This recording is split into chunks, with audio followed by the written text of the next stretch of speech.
Greetings and blessed day to you once again, people of God. Welcome to the Calling of the Revelator Part 6. Before we enter into today's relevant word, let me just give you a brief recap of what we covered last time. Last time, in Part 3, we covered the Legion Possessor and we explained about the multiple abilities that the Legion Possessor had, not because of the demonic possessions that multiplied on his ability, but the fact that he had many abilities, he also needed an even challenge that would match the abilities that God had put in him. And we explained once again about the specialist in the spirit, which was the undercover calling, which operates in a very unique way, which I explained that one is called to operate in a secret dimension of a calling that is unknown to men but revealed by God. And today, in the Calling of the Revelator Part 6, we want to explain about the spirit man without portfolio. We are also going to be explaining about the spiritual uniqueness and the multiple spiritual gifted. So, for us to understand more on this, let's get into scriptures. In the book of Luke, chapter 4, verse 18. But in this passage that I want to read, in Luke chapter 4, verse 18, it's after Jesus has fasted for 40 days and 40 nights, and he has encountered not all temptations whilst fasting, but whilst also fighting in the spirit, different ranks of demonic spirits, up until the last rank when Lucifer came to tempt him. And he also conquered the 3 temptations. Then after the 40-day fast, Jesus goes back to Nazareth where he was born. And this is the place that he is meant to confirm his calling. And this is the passage that I'm going to read in Luke chapter 4, verse 18. After Jesus had entered into the temple and he read a passage in the book of Isaiah, and all eyes were now gazed at him as he read this passage, which read, "The Spirit of the Lord is upon me, because he has anointed me to preach the gospel to the poor. He has sent me to heal the brokenhearted, to preach deliverance to the captives, and the recovery of sight to the blind, and to set at liberty them that are bruised."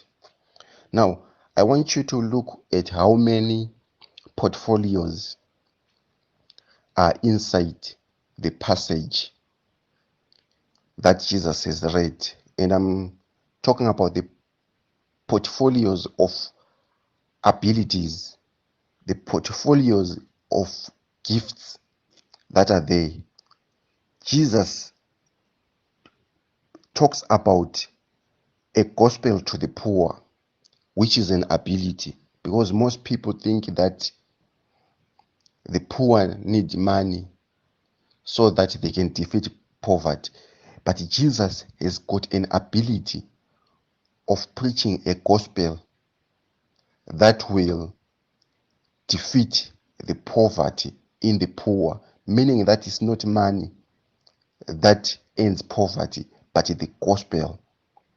And he releases the second portfolio which is about healing the brokenhearted, and to preach deliverance to the captives. That is the third category. Those that are captivated in the spirit. That part is talking about those that need deliverance. A worker of deliverance, not just only a teacher, but a worker of deliverance after teaching, and the recovery of sight to the blind. That portfolio is revealing one that can see in the spirit, one that can prophesy, one that can reveal. And he also has an ability that addresses an area to do with the recovery of sight to the blind, not only the blind in the physical, but the blind in the spirit, and to set at liberty them that are bruised. To set at liberty, again, that is a dimension in the spirit that unlocks chains, not only to those that have been delivered, but those that are stuck in one position using the word of God. So, after Jesus had presented this confirmation of his calling, which resembled the spirit man without portfolio, but a man that represented many abilities inside one spirit, Jesus was driven out of the temple and almost casted over the headlong by the same people that he had grew up with after confirming this calling. And then in Matthew chapter 16, verse 13,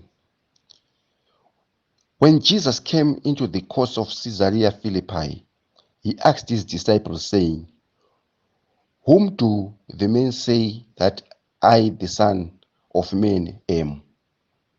And he was asking his disciples because he has realized that people don't understand who he is, and people are now confused what really he is.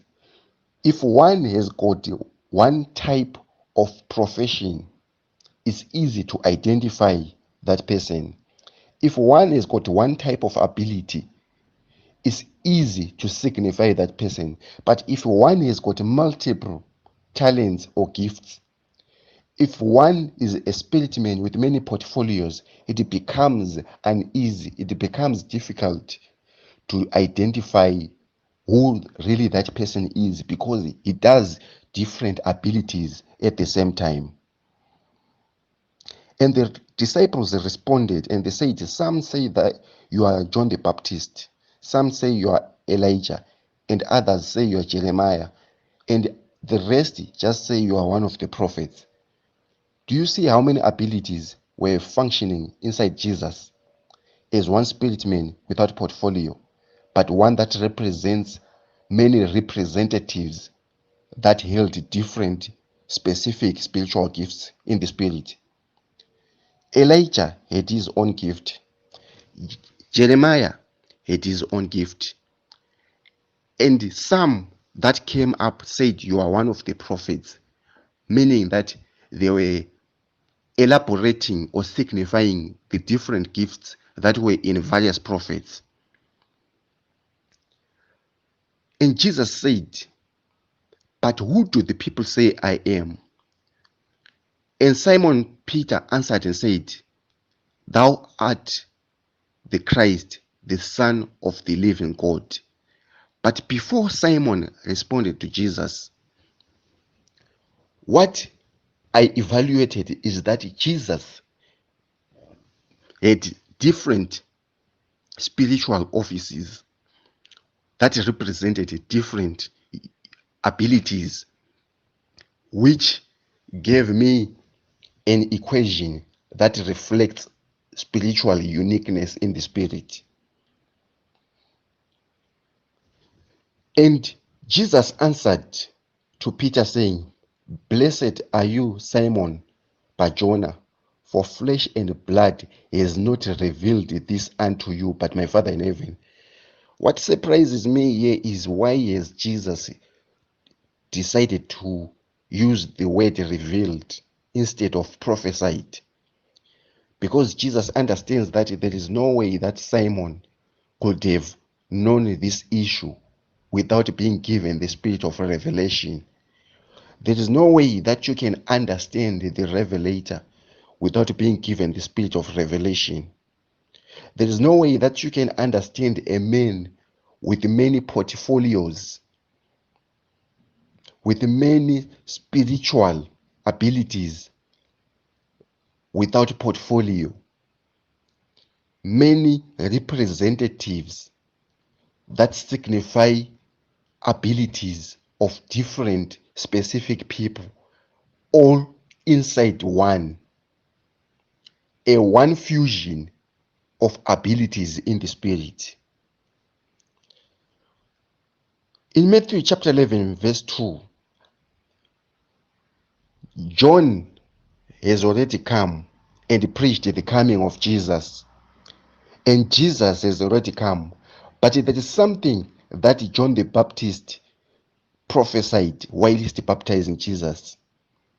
Or before Jesus came, John says, the one on whom the dove shall descend is the one whom the heavens has chosen. And that one is not only the Son of God, but the Messiah. And Jesus has already come whilst John is in prison in Matthew chapter 11, verse 2. Now, when John had heard in the prison the works of Christ, he sent two of his disciples to Jesus. John has been cast into prison because many thought or many knew him as the Baptist, but he had also other offices that were offices that represented marriage counseling, because those that knew him as the Baptist thought he was only fixed in baptizing people, but they did not understand that he had another ability of counseling those that were married, and he was cast into prison because of that matter. And this is the same time that Jesus has already come, but he has already been baptized by John, and John is aware that Christ has already come because he has already seen the dove descending upon Jesus. And now, whilst John is in prison and he hears of the works of Christ, he sent two of his disciples. And the two of his disciples that he sent went to Jesus to ask, according to what John had sent them, and said unto him, are you the one that should come, or should we look for another? The surprising question about this is that John has already seen the dove descending upon Jesus, but he still sends his disciples to ask, are you the one, or should we wait for another?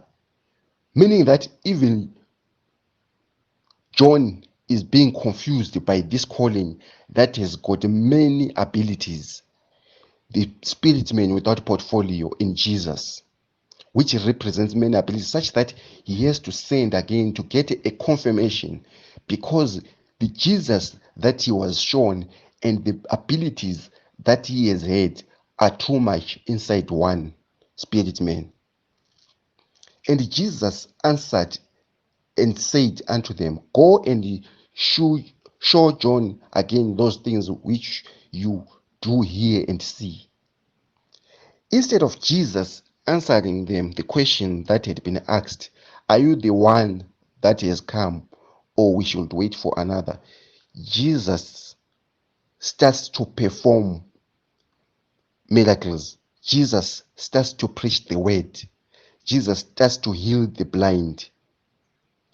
At that very moment, he starts to demonstrate the very same abilities that he confirmed in the first place when he arrived in Nazareth. And the same abilities that he demonstrated when he arrived in Nazareth at the same spiritual abilities that he started to demonstrate in front of the people. And there is a reason why Jesus started to demonstrate these abilities instead of answering the question that John had asked.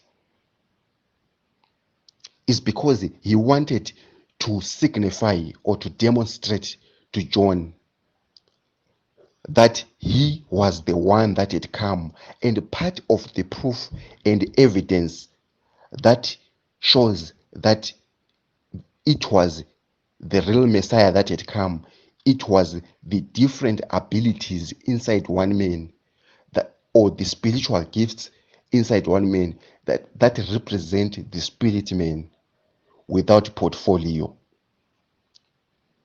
And Jesus says, the blind receive their sight, the lame walk, the lepers are cleansed, and the deaf hear, the dead are raised up, and the poor have the gospel preached to them. These are the same words that he said in the temple before he was driven out, after confirming his calling.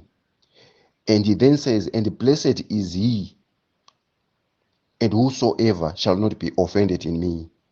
And as they departed, Jesus began to say unto the multitudes concerning John, what went ye out to see in the wilderness? A reed shaken by the wind.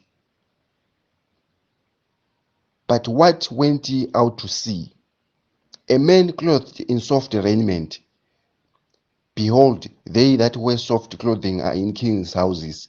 The reason why Jesus is now bringing up a parable that signifies different examples of characteristics of men is because, again, there was that special calling in John the Baptist that could not be signified by one description. The spirit man without portfolio. An example of John signifies many examples of characteristics that Jesus has to use to explain who really John was. And Jesus says, but what went ye out to see? A prophet? Yea, I say unto you, and more than a prophet. One that represents many abilities in the spirit cannot just be a prophet, because he did not just come and prophesy. He came and did the works of deliverance. He came and revealed in the spirit. He came and healed the sick. He came and preached the word. He came and wrote scrolls. He came and did different dimensions in the spirit, such that one description would be lowering or reducing his spiritual capacity in the spirit. And Jesus says, for this is he of whom it is written, behold, I send my messenger before thy face, which shall prepare thy way before thee. Verily I say unto you, among them that are born of women, there is not written a greater than John the Baptist.